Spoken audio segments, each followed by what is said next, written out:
The moment of the night, though, was the fan interference. So if you watch this play in regular speed, to me, like, it doesn't seem that odd. It looks like Betts is just trying to, like, get a ball and he hits the crowd and that's what happened. When you watch it in slow motion, that's where things get kind of squirrely. Yeah, we got the video. Let's look at it. See, like, this way just looks like, hey. Yeah, you didn't think anything of it. Wait, I had it. No, what? But then in slow motion, you're like, oh my gosh, what in the world? Fan interference. So an out. Look at these guys. One gone in this first. It's the second time. Yeah, I think it's going to show that has ended up in fan interference in this series. Okay, here we go. Home run turned into a double back at Dodger Stadium. And yeah, Betts has that. The one guy who looks like, dude, what are you doing? He looks like Babe Ruth. And the other guy grabs the hand. Okay. A for effort. Well, he won't be watching the game much longer. No, he will not.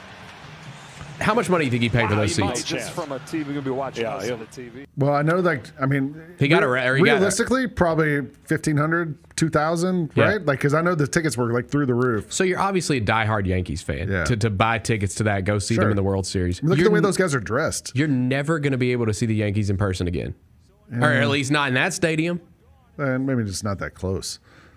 What I mean, they'll just let them make them sit in the upper deck or something. I don't know. Maybe. I mean, the thing, it's funny though. Like, how do you police that? Like, I'm sure you have pictures up that's like, don't allow this person in the game. And well, the other day there was the play in the outfield where the guy reached over and caught the ball before it was a double. But I mean, I thought back to. What's the guy's name? Jeffrey, whatever, who reached over the wall in right field when the Yankees were playing the Orioles, right? Yeah. Who was it? The Yankees, Orioles, and the outfielder was the right fielder was trying to catch the ball. Yeah, I can't remember. And the kid reached over the fence and caught Tony Tarasco was the outfielder. Right. That's right. That's one of those things. Like that's one of those. That's like a meme right there. Memory, yeah. I just pulled the name of Tony Tarasco. Say, dude, good God, it's but impressive. The kid was Jeffrey, somebody who reached over the wall and caught the ball, and there was a whole thing with that. Like that's just part of baseball, right? Like stuff happens. Yeah. Although that looked like a Saturday Night Live skit. The way that happened, like in regular speed, you watch it, and you're like, oh, then in slow motion, like. Grabs the glove, pulls it open. The other guy grabs the off arm. Yeah. Like there's just a lot going on there. Like that feels like that might be a skit on SNL this week. But someone in the chat says that apparently they're season ticket holders and are going to be back for Game 5. No way. No way. Why not? If you're the Dodgers, I'm sure you're like. Jeffrey Meyer was the kid. The guy who pulled open the glove? No. Oh, the kid in the Orioles-Yankees game? Yeah, when Derek Jeter hit the ball. Yeah. 28 years ago. Man. Yeah, I don't know. I'm trying to see if the New York Post has some stories about this. Dodgers fan was over. No, that was the one in LA when the kid did it. The one in New York, I don't know. I don't see, like, I guess they banned the fans, but like, it's not like the guy like jumped over the wall or anything. Yeah, but dude, he's holding on to Mookie Betts' arm. Like I mean, you cannot do that. And the other guy grabs I can understand. I can even understand like if you kind of like swatted his glove, like when it's like in your lap. Yeah. But the fact that he's pulling on his arm and his glove, I just don't know how you overcome that.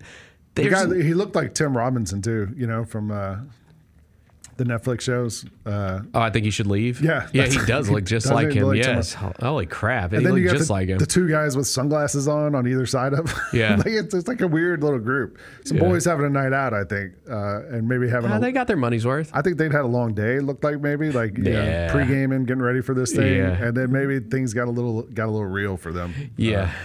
Also, if you're sitting down there, you probably don't suspect anything like that's going to happen, right? You think maybe it might get a foul ball, or you don't think the outfielder is going to actually run up and jump into your lap. It's like I've never sat front row.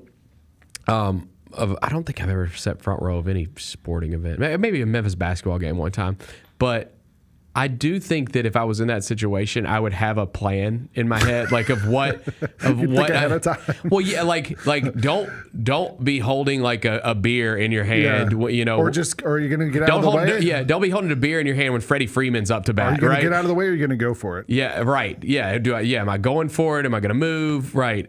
One time I was front row at a Dallas Mavericks game. The media seats were in the front row baseline of the Dallas stadium. I was sitting in the media seats, front row baseline. This is when Steve Nash was on the Mavericks. And I was covering the game, and a ball came flying at my head. Like, I'm sitting here with my laptop. The ball comes right at me. And I had a split second to think, like, all right, what am I going to do? Like, and I thought, if I try and catch this, pretty good chance I don't catch it. Yeah. And it, like, something happens. So I just ducked. I ducked down as fast as I could.